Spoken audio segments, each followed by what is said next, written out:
Alhamdulillahi Rabbil Alamin. Ibnu Abbas berkata bahwa Alhamdulillah adalah ungkapan individu yang bersyukur.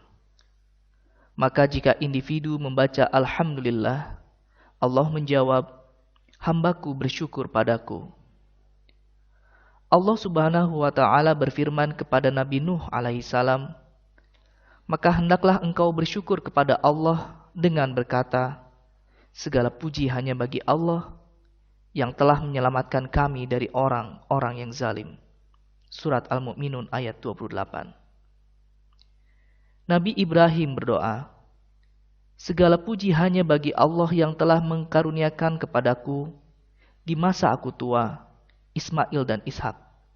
Surat Ibrahim ayat 39. Allah Subhanahu wa Ta'ala mengisahkan tentang ucapan Nabi Daud dan Nabi Sulaiman, "Segala puji hanya bagi Allah yang telah melimpahkan karunia-Nya, memberi kami kelebihan di atas kebanyakan hamba-hambanya yang beriman." Surat An-Naml ayat 15. Diterangkan oleh Al-Qurtubi dan mufassir lain bahwa sanjungan dan pujian terhadap Allah itu memberikan perasaan nikmat yang lebih tinggi. Buya Hamka menyatakan bahwa kalau kita sendiri dipuji-puji orang, janganlah lupa bahwa yang empunya puji itu ialah Allah, bukan kita. Nabi Muhammad SAW ketika dengan sangat jayanya telah dapat menaklukkan negeri Mekah, beliau masuk ke dalam kota itu dengan menunggang untanya yang terkenal, Al-Qaswa. Beliau tidaklah mengangkat muka dengan pongah karena kemenangan itu, melainkan menundukkan wajahnya ke bawah, lekat kepada leher unta kesayangannya itu, mensyukuri nikmat Allah dan mengucapkan puji-pujian. Adapun kata Rabbun, ini meliputi segala macam pemeliharaan, penjagaan, dan juga pendidikan dan pengasuhan. Manusia pun sejak masih dalam keadaan nutlah atau air setitik kecil, kemudian menjadi alaqah dan mudghah, muncul ke dunia, lalu menjadi makhluk yang berakal dan sampai meninggal kelak, tidaklah lepas dari tilikan Allah sebagai pencipta dan sebagai pemelihara. Untuk semua pemeliharaan, penjagaan, pendidikan, dan perlindungan itulah kita diajar mengucapkan puji kepadanya, Rabbul Alamin, Tuhan sarwa sekalian alam. Quraisy Shihab menyatakan bahwa dengan menegaskan bahwa Allah adalah Rabbul Alamin, ayat ini menenangkan individu bahwa segalanya telah dipersiapkan Allah.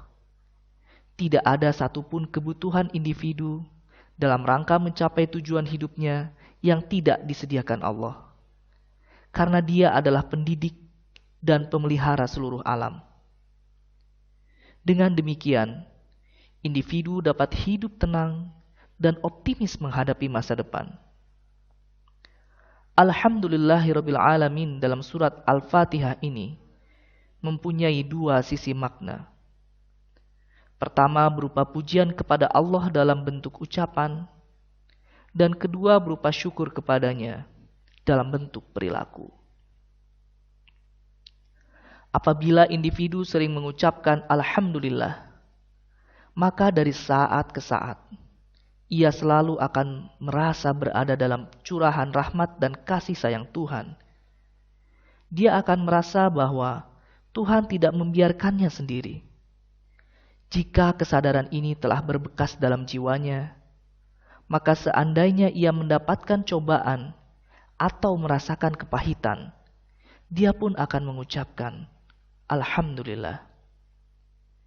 Individu akan menyadari bahwa seandainya apa yang dirasakannya itu benar-benar merupakan malapetaka, namun limpahan karunia-Nya sudah sedemikian banyak, sehingga cobaan dan malapetaka itu tidak lagi berarti dibandingkan dengan besar dan banyaknya karunia selama ini.